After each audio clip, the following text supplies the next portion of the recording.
नमस्कार, मैं श्रेया और आप देख रहे हैं खबरें बिहार। बढ़ते हैं खबरों की ओर।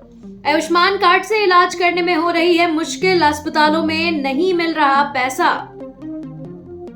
देश और राज्य के कई अस्पतालों ने आयुष्मान कार्ड के तहत लोगों का इलाज बंद कर दिया है। इंडियन मेडिकल एसोसिएशन के पदाधिकारी का कहना है कि सरकार की ओर से नवंबर से लेकर अब तक प्रदेश भर में लगभग 800 करोड़ का भुगतान अस्पतालों को नहीं किया गया है। पैसों का भुगतान नहीं होने की वजह से अस्पताल काम नहीं कर पा रहे हैं। पैसों के भुगतान नहीं किए जाने का मुद्दा अब विपक्ष ने लपक लिया है।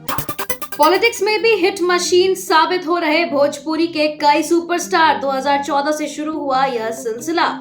बॉलीवुड सितारों की तरह ही भोजपुरी सिनेमा के सितारे अपना करियर पॉलिटिक्स में भी जमा रहे हैं। यह सिलसिला 2014 से शुरू हुआ था और अब लगातार चलता जा रहा है। भोजपुरी फिल्म इंडस्ट्री के कुछ बड़े कलाकार पॉलिटिक्स में भी हिट मशीन साबित हुए और पार्टी के लिए बेहद फायदेमंद भी हैं। मनोज तिवारी, रवि किशन, दिनेश लाल यादव, निरहुआ और अब पवन सिंह ने राजनीति में कदम रखा है। सबसे पहले भोजपुरी एक्टर कुणाल सिंह ने कांग्रेस ज्वाइन किया था पर चुनाव नहीं लड़ सके। अगर आप भी कर रहे हैं ये मिस्टेक तो व्हाट्सएप अकाउंट हो सकता है ब्लॉक। जानिए क्या ना करें।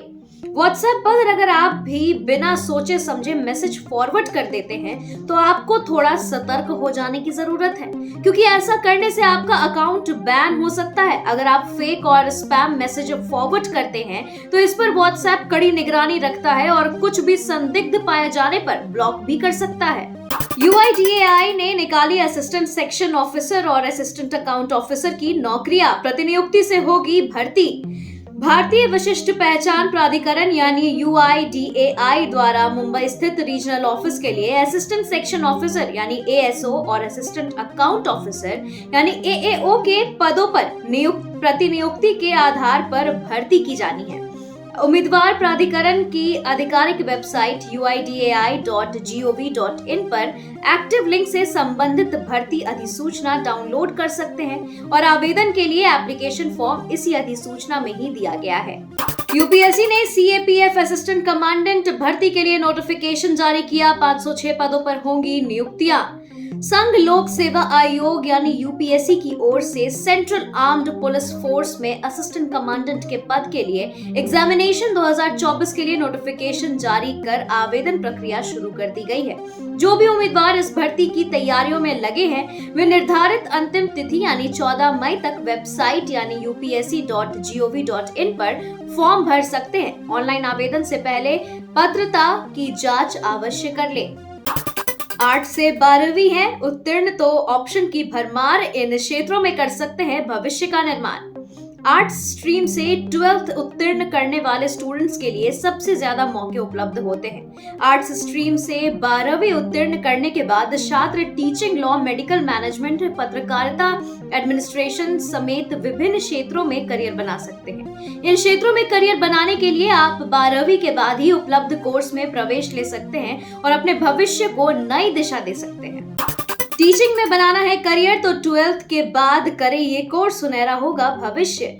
विभिन्न राज्य बोर्ड की ओर से इंटरमीडिएट के रिजल्ट जारी किए जाने लगे हैं। ऐसे छात्र जो 12th उत्तीर्ण करने जा रहे हैं और टीचिंग क्षेत्र में करियर बनाने की सोच रहे हैं तो इसकी शुरुआत आप अभी से कर सकते हैं। 12th करने के बाद आप टीचिंग से जुड़े कोर्सेज यानी BLED, DLED और BEd, BSc, BEd पाठ्यक्रमों में दाखिला ले सकते हैं और आगे चलकर टीचर बन सकते हैं।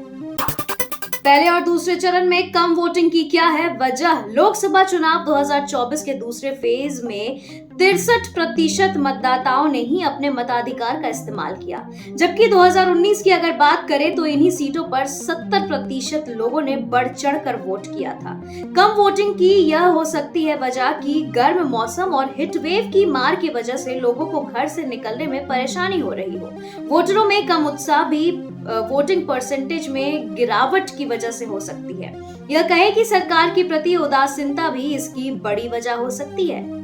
सिर्फ मसाले ही नहीं, 527 भारतीय फूड प्रोडक्ट में कैंसर फैलाने वाला केमिकल। यूरोपीय यूनियन का दावा। भारतीय कंपनियों के 4 मसालों में कैंसर पैदा करने वाला केमिकल मिलने के बाद सिंगापुर और हांगकांग में इसके इस्तेमाल को लेकर चेतावनी जारी की गई है। डेक्कन हेराल्ड के रिपोर्ट के अनुसार सितंबर 2020 से अप्रैल 2024 के बीच यूरोपीय यूनियन के अंदर खाद्य सुरक्षा प्राधिकरणों ने भारत से जुड़े 527 फूड में एथिलीन ऑक्साइड की मात्रा पाई गई है। सरकारी नौकरी नहीं मिली तो खरीद लिए गधे, 5,000 रुपए प्रति लीटर दूध बेचकर हर महीने कर रहा लाखों की कमाई। गुजरात के लोग कारोबार बिजनेस में अव्वल हैं। ये बात किसी से छिपी नहीं है। वो मिट्टी बेचकर पैसा कमाने का गुड़ जानते हैं। पाटन जिले के रहने वाले धीरेन सोलंकी को जब मन मुताबिक नौकरी नहीं मिली तो उसने अपना धंधा शुरू करने का फैसला लिया। आपको बता दें कि गाय भैंस का दूध यहाँ 60 से 65 रुपए प्रति लीटर बिकता है। धीरेन ने दूध का ही अनूठा बिजनेस चुना। 5,000 से 7,000 रुपए लीटर बिकने वाली डंकी मिल्क बेचने का काम शुरू किया है और इस दूध से उसने 2.5 करोड़ का कारोबार खड़ा कर लिया है। अनंत राधिका का दूसरा प्री वेडिंग सेलिब्रेशन 28 से 30 मई को साउथ फ्रांस में क्रूज शिप पर होंगे फंक्शन। शादी मुंबई में ही होगी। मुकेश अंबानी के बेटे आनंद अंबानी का दूसरा प्री वेडिंग सेलिब्रेशन 28 से 30 मई के बीच होगा। अंबानी परिवार 28 से 30 मई के बीच साउथ फ्रांस में समुद्र के बीच क्रूज शिप पर दूसरा प्री वेडिंग फंक्शन आयोजित करेंगे। इससे पहले खबरें आई थी कि अप्रैल लास्ट में अनंत और राधिका का दूसरा प्री वेडिंग सेलिब्रेशन रखा गया है। यह महज एक अफवाह थी। भाजपा ने गूगल यूट्यूब को दिए 102 करोड़ के विज्ञापन। 6 साल में पब्लिश पॉलिटिकल एडवर्टाइजमेंट में बीजेपी के 73% सबसे ज्यादा 10.8 करोड़ कर्नाटक पर खर्च। भाजपा गूगल और यूट्यूब पर विज्ञापन के लिए 100 करोड़ रुपए से ज्यादा खर्च करने वाली पहली भारतीय पॉलिटिकल पार्टी बन गई है। गूगल की विज्ञापन ट्रांसपेरेंसी रिपोर्ट के मुताबिक 31 मई 2018 से 25 अप्रैल 2024 तक भाजपा ने 102 करोड़ रुपए विज्ञापन के लिए खर्च किए हैं। पिछले 5 सालों में पब्लिश्ड गूगल विज्ञापन में भाजपा का हिस्सा करीब 26% है। इस दौरान कुल 390 करोड़ रुपए के पॉलिटिकल विज्ञापन पब्लिश हुए हैं। क्या रवीना टंडन ने कांग्रेस को सपोर्ट किया? एक्ट्रेस बोली, देश के विकास के लिए कांग्रेस की जीत जरूरी। सोशल मीडिया पर बॉलीवुड एक्ट्रेस रवीना टंडन का एक वीडियो वायरल हो रहा है। इस वीडियो में उन्हें यह कहते हुए सुना जा सकता है कि इस बार जीत कांग्रेस की हो, इसलिए उनको सपोर्ट करने आई हूँ। रवीना टंडन का यह वीडियो 2012 का है। दरअसल 2012 में गुजरात में हुए विधानसभा चुनाव के दौरान कांग्रेस उम्मीदवार के प्रचार के लिए रवीना वडोदरा पहुंची थी और इस वीडियो का संबंध लोकसभा चुनाव 2024 से नहीं है। भ्रम फैलाने के लिए पुराने वीडियो को शेयर किया गया है। क्या है त्रिपुरा वेस्ट में 100% से अधिक वोटिंग का सच? लोगों ने ईवीएम और चुनाव आयोग पर उठाए सवाल। 19 अप्रैल को त्रिपुरा वेस्ट कॉन्स्टिट्यूएंसी खबर आई कि यहां 100% से अधिक मतदान रिकॉर्ड हुआ है। यह खबर अब तेजी से सोशल मीडिया पर फैली और देखते ही देखते लोगों ने ईवीएम समेत चुनावी गड़बड़ियों से जुड़े कई कयास लगाने शुरू कर दिए हैं। आपको बता दें कि त्रिपुरा के चीफ इलेक्टोरल ऑफिसर ने एक ट्वीट किया और इस ट्वीट में उन्होंने लिखा था कि यह जानकारी पूरी तरीके से गलत और भ्रामक है। क्या मोदी जी का गुस्सा ईवीएम पर निकाला? लोकसभा चुनाव के पहले फेज की वोटिंग नाम से वीडियो वायरल। हम आपको बताते हैं सच्चाई। लोकसभा चुनाव से पहले फेज की वोटिंग शुक्रवार 19 अप्रैल को पूरी हुई। इसमें 68.29% लोगों ने मतदान किया था। इस बीच एक वीडियो सोशल मीडिया पर वायरल भी हो रहा है जिसमें पोलिंग बूथ पर एक शख्स गुस्से में ईवीएम तोड़ता हुआ देखा जा सकता है। इस दौरान बूथ पर हंगामा होता देख पुलिसकर्मी आते हैं और इस व्यक्ति को हिरासत में ले लेते हैं। जांच में अब सामने आया है कि यह मामला लोकसभा के पहले फेज की वोटिंग का नहीं बल्कि कर्नाटक में 2023 में हुए विधानसभा चुनाव के दौरान का था। मई में 14 दिन बंद रहेंगे बैंक। 4 रविवार और 2 शनिवार के अलावा अलग अलग जगहों पर 8 दिन कामकाज नहीं होगा। मई महीने में बैंकों में 14 दिन कामकाज नहीं होगा। देश में कई वजहों से अलग अलग जगहों पर 8 दिन बैंकों में कामकाज नहीं होगा। इनके अलावा 4 रविवार और 2 शनिवार को भी बैंक बंद रहेंगे। महीने की शुरुआत छुट्टी के साथ होगी। आप बैंकों की छुट्टी के बावजूद ऑनलाइन बैंकिंग और एटीएम के जरिए पैसे का लेन देन या अन्य काम कर सकते हैं। इन सुविधाओं पर बैंकों की छुट्टियां का कोई असर नहीं होगा। वैशाख मास में सूर्य पूजा, लंबी उम्र और पुण्य पाने के लिए इस महीने में उगते हुए सूरज को अर्घ्य देने की परंपरा। 24 अप्रैल से वैशाख महीना शुरू हो गया है, जो कि 23 मई तक रहेगा। इस महीने में सूर्य पूजा का भी विशेष महत्व बताया गया है। ग्रंथों में बताया गया है कि वैशाख महीने में रोज सूर्योदय से पहले उठकर नहाना चाहिए, फिर उगते हुए सूरज को जल चढ़ाना चाहिए। ऐसा करने से उम्र बढ़ती है और बीमारियों से छुटकारा मिलने लगता है। उगते हुए सूरज को अर्घ देने से आंखों की रोशनी बढ़ती है, मन शांत होता है और आलस खत्म होता है। किसानों के लिए खुशखबरी, अब केवल 5 मिनट में मिलेगा लोन। नाबार्ड ने आरबीआई के साथ की साझेदारी।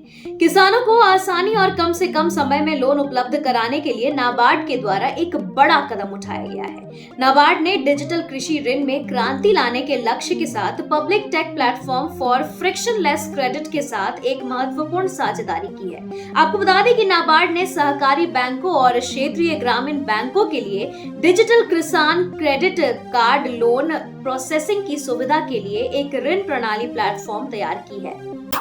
घर बैठे पीएम विश्वकर्मा योजना में अपने मोबाइल से करें अप्लाई। पीएम विश्वकर्मा योजना एक ऐसी योजना है जिसमें शिल्पकार और कारीगरों को उनके काम के लिए टूल किट दिए जाते हैं। यदि आप भी इन्हीं में से हैं और आपको इस योजना में आवेदन करना है तो अपने मोबाइल से ही आवेदन कर सकते हैं और इसका लाभ उठा सकते हैं। इसके लिए आपको अपने मोबाइल में पीएम विश्वकर्मा ऐप को डाउनलोड करना होगा।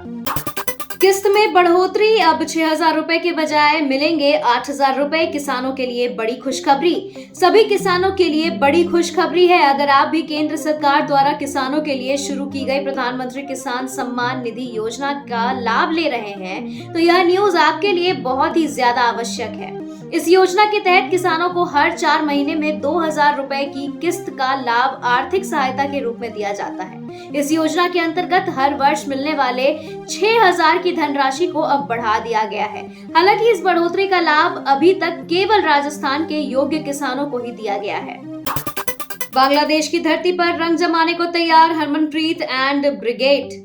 भारतीय महिला क्रिकेट टीम को बांग्लादेश से 5 मैचों की T20 सीरीज में भिड़ना है। सीरीज की शुरुआत 28 अप्रैल से हुई। दूसरा मुकाबला 30 अप्रैल को खेला जाएगा। इस सीरीज का लाइव टेलीकास्ट भारत में किसी भी चैनल पर नहीं किया जाएगा। दोनों टीमों के बीच कुल 17 मैच खेले गए हैं, जिसमें से 14 में जीत भारतीय टीम के हाथ लगी है। केकेआर के सहायक कोच डोशेट ने कहा, बल्लेबाजों से निपटने के लिए नए तरीके इजाद करे गेंदबाज। पंजाब किंग्स ने ईडन गार्डन में T20 में सबसे बड़ा लक्ष्य हासिल किया है। टीम ने 8 गेंद रहते केकेआर के 262 रन के लक्ष्य का पीछा कर 8 विकेट से जीत दर्ज की है। डोशेट ने मैच के बाद प्रेस कॉन्फ्रेंस में कहा, 10 साल पहले की तुलना की जाए तो यह खेल पूरी तरह से बदल गया है। 4 साल तक डेटिंग के बाद अलग हो गए श्रुति हासन और शांतनु हजारिका। आखिर क्या है ब्रेकअप की वजह? 4 साल तक एक दूसरे को डेट करने के बाद आखिरकार श्रुति हासन और शांतनु हजारिका अलग हो गए हैं। कथित तौर पर यह जोड़ी अलग होने से पहले एक साथ काफी समय से साथ रह रही थी। पेपराजो विरल भयानी ने शनिवार को अपने इंस्टाग्राम अकाउंट पर अपनी तस्वीर के साथ खबर साझा करके इस खबर की पुष्टि की है। यह मोहब्बतें फेम एक्ट्रेस कृष्णा मुखर्जी ने सुनाई आप बीती। प्रोड्यूसर पर लगाया उत्पीड़न का आरोप, कहा मुझे मेकअप रूम में बंद कर दिया। अपने लोकप्रिय टीवी शो ये है मोहब्बतें से प्रसिद्ध पाने वाली अभिनेत्री कृष्णा मुखर्जी ने अपने इंस्टाग्राम अकाउंट पर प्रोडक्शन हाउस और टेलीविजन शो शुभ शगुन के निर्माता कुंदन सिंह पर उत्पीड़न का आरोप लगाया है। उन्होंने शो छोड़ने के पीछे की असली वजह का भी खुलासा किया और शुभ शगुन के निर्माताओं पर उनका बकाया भुगतान न करने का भी आरोप लगाया है। बिहार में 44 डिग्री के करीब पहुंचा पारा। बारिश आंधी को लेकर मौसम विभाग ने दी बड़ी जानकारी। बिहार में गर्मी के तेवर अभी बेहद सख्त हैं। बिहार में इस सीजन में अब तक का सबसे अधिकतम तापमान दर्ज किया गया है। आपको बता दें कि पूरा राज्य लू के आगोश में रहा है। उत्तर से दक्षिण पूरा बिहार लू के चलते हिट आइलैंड में तब्दील हो गया है। लू के साथ कुछ जगहों पर खतरनाक लू यानी सीवियर हिट वेव भी दर्ज की गई है। राज्य में अधिकतम तापमान 44 डिग्री सेल्सियस के करीब पहुंच चुका है। अगर ये न्यूज आपको अच्छी लगे तो इस न्यूज को शेयर जरूर करें और अगर आपने अब तक सब्सक्राइब नहीं किया है तो इस चैनल को सब्सक्राइब जरूर कर ले। मिलते हैं अगले अपडेट में, तब तक नमस्कार।